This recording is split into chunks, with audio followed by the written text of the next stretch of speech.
Hello, my name is Sarah Schroeder and I'm the Senior EPR Data Quality Training Facilitator for Education at Bradford Teaching Hospitals. In this video, I will be providing you an overview of Dynamic View which can be used on the day of surgery.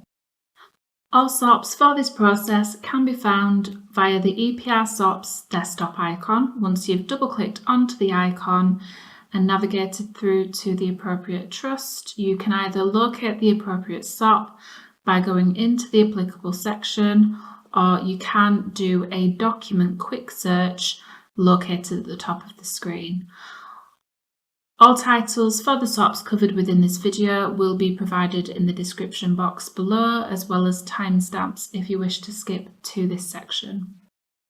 Dynamic View is a view of the day by theatre block. If a patient is listed, it will show the time slots they're there for, and on the day of the listing, if we are needed to move the patient to a different theatre, for example, if it was the end of the day and the theatre is running behind and someone had left early and another doctor on the list is taking the session, this can be moved by simply moving the listing into a different theatre.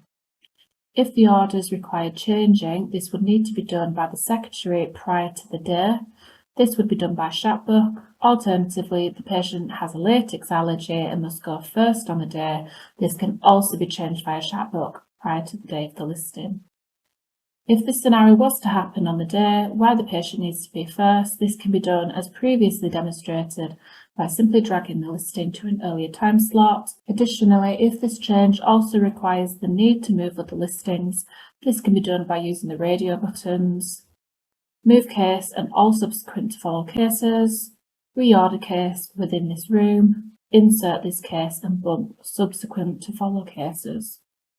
If the listing needed to be moved to a completely different theatre block, this would need to be done via Chatbook. You may also notice the milestones at the bottom of the screen. This will change following an action on the day of the listing, e.g. the listing will turn green once the patient is in theatre. Thank you for watching this video. If you have any questions relating to any of the processes covered within this video, you can contact any member of the team on the email addresses provided.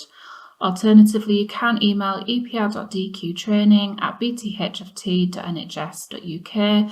This email account is monitored by the entire EPR training team and it is monitored daily.